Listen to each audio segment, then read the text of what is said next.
Aproveitando, Celisa, que a Marta tocou nesse assunto de escola aí, eu vou dar uma cutucada nessa lei. Você disse que está empolgada com a educação. Eu vou dar uma cutucada aqui na lei 13.935, que, a meu ver, tem uma grande falha, e eu sempre falo isso aqui.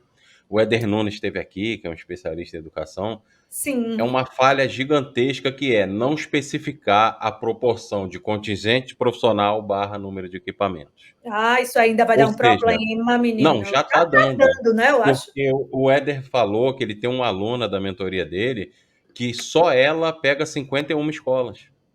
Não tem como. Eu Ou conheço uma seja, se a colega. lei Nossa, não tem não como. especifica ali o número de profissionais para um determinado número de equipamento, vai ter município que vai botar um assistente social para 20, para 30, para 40, Isso. para 50, como ele viu, assistente social e psicólogo. Então, é uma falha que tem que ser corrigida dentro dessa lei. Imediatamente, né? Porque eu Sim. conheço algumas colegas que estão nessa situação de muita sobrecarga de trabalho por conta desse não haver vamos dizer, essa demarcação, né? Não havendo essa Porque o demarcação. profissional não vai dar conta, ele não vai fazer o trabalho de um assistente social. Porque se você tem que dar conta de 30 escolas, vamos ser aqui um pouco mais otimistas. O Éder já falou que viu 51, vamos botar 30, um mês. Uau, Você vai cara, visitar uma por dia em um mês, o que que você vai fazer? É não só, tem como sinceramente, é só para dizer que tem que profissional. tem. É só para dizer que tem. Ah, a gente tem aqui, ó, na escola um psicólogo, um assistente social, mas na verdade não tem. Não tem. É isso Sim, que a lei. É esse o tipo de problemática que uma lei mal elaborada traz. Né? é Vão verdade, é redigir. verdade. Isso é um ponto bem, bem crucial mesmo. Sim. A Maísa Tavares está dizendo: difícil quando os relatórios de vários profissionais da rede têm essa perspectiva conservadora ou discriminatória. Já fiz relatório com avaliação diferente, mas eu respondo pela minha própria opinião. Isso é dentro Sim, do próprio arcabouço teórico do serviço social, né, Celisa? exatamente. Mas é assistente social do Ministério Público do Pará, né? Colega, né, de instituição, uma querida colega. E assim, realmente, mas a gente que trabalha no MP temos essa aproximação com a rede por conta do nosso trabalho ser naturalmente um trabalho de articulação. Então, acredito que sim, que a gente tem mesmo visto muita coisa. E existe uma onda conservadora, né, Adriano, no serviço social, que nos últimos anos tomou uma forma bem maior aí No mundo, né? no mundo, e assim, é assustador mesmo quando Sim. vemos certos posicionamentos que nos deixam envergonhados, envergonhadas e temerosos também de como esses usuários podem ser penalizados diante de documentações escritas com viés, né, de culpabilização, de responsabilização pela individualização, como o professor José Paulo Neto fala, da questão social. Né? Então, assim, quando você traz, por exemplo, um exemplo aqui que eu vou dar para as colegas que estão nos ouvindo, é um exemplo bem duro de que eu vi recentemente, não sei nem se Maísa, eu contei para Maísa isso, um relatório que eu recebi de uma unidade de assistência social há poucos meses, em um procedimento no Ministério Público, em que falava de uma gestante em situação de rua, e em uso abusivo de substâncias. E esse relatório da unidade socioassistencial utilizava o seguinte termo para nomear essa gestante: dizia que ela tinha um estilo de vida equivocado. E Caramba. falava sobre ela não poder ter esse filho, ela não poder maternar, sendo uma pessoa em situação de rua, em uso abusivo de substâncias e com um diagnóstico que a gente não fechou ainda, porque ela sempre teve uma resistência muito grande pelo atendimento do CAPS, né? Então, assim, não tinha essa facilidade de atendimento, mas é um diagnóstico possível de esquizofrenia. E a equipe nomeava que essa pessoa ela tinha um estilo de vida incompatível com a maternidade.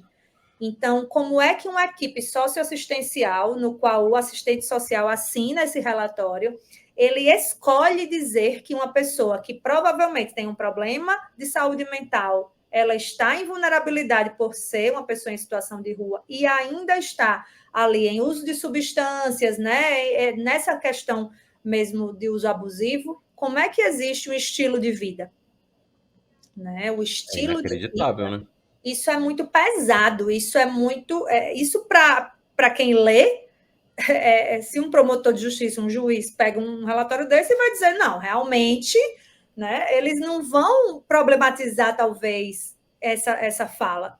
Eles Não, vão até acolher porque o juiz aquilo não ali. sabe o que é o serviço social, né? Isso, então, assim, o Não momento sabe. de você utilizar a escrita técnica para tentar, pelo menos, garantir que essa mulher ela possa ter uma conversa e possa tentar avaliar junto com a equipe a possibilidade dela ter o filho, dela cuidar. Será que esse filho não a organizaria, né, no sentido subjetivo dela? Será que isso não seria possível para ela?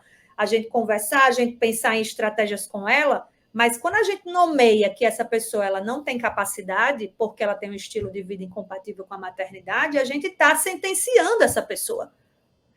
Sentenciando, né? E o relatório ele tem esse poder, se a gente for pensar. Então, são exemplos como esse que eu acho que nos marcam e que nos deixam assim com mais convicção de que a gente precisa trabalhar muito essa questão da escrita. A gente E precisa. aí eu vou além, Celisa. Eu acho que esse exemplo aí, ele sintetiza a resposta para uma das perguntas que eu mais recebo no canal. Qual? Quando me perguntam assim, mas por que o serviço social não é conservador? Por que escolher a teoria crítica marxista como base do projeto ético político? Tá aí. É por isso. Sabe por quê? Porque quando você tem uma prática culpabilizadora dos sujeitos, você está fazendo um serviço social lá de trás. Que é um Isso, serviço a gente social que volta lá para entendia que o sujeito Ritmo. era culpado de tudo. Entendeu? Você não está sendo um profissional assistente social de acordo com o projeto ético-político que rege a profissão hoje. É Sim, por isso, porque, Adriano, por que, que não é conservador? Porque se você fizer um documento baseado em viés conservadores como esse, desse exemplo, você vai culpar o sujeito do problema que não é culpa dele. exatamente. É simplesmente assim, tá respondido, né? A gente volta lá para diagnóstico social, né? Para a década de 50, de 40, onde o serviço social é trazido para a nossa sociedade para enquadrar pessoas, né? Para Não, é saber quem é que estava bem, quem é que não estava adequado, né? Para responsabilizar pelas questões sociais ajustar, o ajustar. indivíduo, né? A gente Né, volta ajustar essa, ou seja, esse relatório aí, esse documento tentou ajustar. É como se a moça tivesse desajustada, né? O usuário está desajustado. isso, exatamente. É Incapaz de inacreditável. Olha, eu acho uma vergonha um profissional fazer isso me foi em parecer um relatório, seja o que for, 2023, como tá? esse. A gente tá, né, em 2023 e eu li isso e assim me marcou muito, Adriano, porque eu fiquei Ah, a foi gente ano passado pensou, esse relatório? foi 2023. Nossa, que isso? 2023. Não, isso é Lamentável. inacreditável. É passível, a meu ver, até de uma punição, porque isso é uma infração ética. Isso é uma Exatamente. infração ética, pô. Olha, Exatamente. vou te contar, hein? Maísa Tavares, a Maísa, deixa eu colocar o comentário dela. Celisa, profissional mentor incrível. Oh, obrigada, Mai. É por isso, deixa eu ler o comentário da Lucélia. Verdade, a conjuntura muda a todo instante. Procuro sempre me atualizar, seja nos novos termos, como também sobre as novas expressões da questão social. Isso aí, muito bem, né? Isso mesmo. É por isso que teve o Leandro Rocha aqui, que é um cara que ele é um assistente social aqui do Hospital de Bom Sucesso no Rio de Janeiro, e ele Sim, disse uma frase impactante, que o assistente social pode matar com seus documentos. gente, mas é. É, Porque é uma morte simbólica, né, Adriano? Quando a gente pensa nessa mãe, por exemplo, que provavelmente, eu não sei o que aconteceu com ela, inclusive é uma coisa que eu quero saber. Se ela saiu dessa gestação e foi levada para o hospital para parir, a sugestão era essa no relatório que eu li, né? A sugestão era de que o parto seria ali o momento de pegar a criança e levar para uma instituição, para adoção já. Então a sugestão já era essa, ou seja, não essa para esse relatório social, a mãe não teria a oportunidade de cuidar dessa criança porque ela tinha incapacidade. Então é uma morte simbólica, é uma sim, morte. Não é a morte física, mas é uma morte. Né? Você está. verdade. Ah, Lucas Eli impedindo. está concordando. A Lucélia está dizendo, é claro, não trabalho sozinha, estamos sempre discutindo com colegas de trabalho e agora no canal do Adriano. Isso aí. Boa. A ideia do canal é essa mesmo, trazer essas reflexões, essas discussões. É, a Marta, perfeito, agradecida pela resposta. Deve ser a resposta lá da educação, né, da escola. Sim, sim. Ah, que bom, Marta. Renata Machado, boa noite, Marta. Renata, seja bem-vinda. Ela está fazendo uma pergunta. Tem alguma dica ou algum livro para quem quer ser perito social? Ah, eu tenho, Renata, tenho sim. O livro da professora Eunice Fávero, Perícia em Serviço Social, da editora Papel Social, que ela lançou na pandemia, em 2020. É um livro muito bom que ela fez em parceria com a professora Rita Oliveira e a Abigail. Elas três foram servidoras da Justiça, né, em São Paulo. E é muito importante esse livro, porque traz assim considerações sobre tudo, sobre a perícia em serviço social como um todo. Ela fala sobre os instrumentos que a gente pode utilizar na realização da perícia, ela fala sobre o laudo em si, que é o documento que produto da perícia social. Ela fala da atividade pericial enquanto prova né, de processo judicial, então ela fala do direito, ela fala dessa parte introdutória da perícia, que para muita gente que está começando é uma dúvida.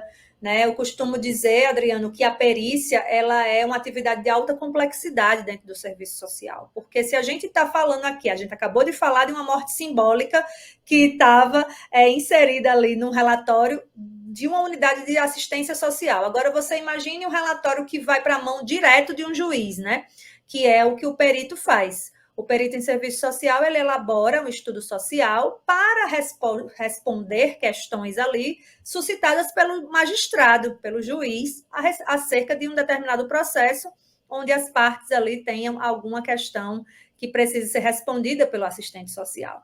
Então, quando a gente pensa na perícia, é uma atividade de alta complexidade e eu percebo que muitos colegas eles acham que eu até cito que existe no Instagram um tal de curso beta, gente, que fica fazendo uns posts patrocinados que diz assim: ganhe 5 mil reais sendo perito e fazendo laudos da sua casa, fazendo trabalho remoto.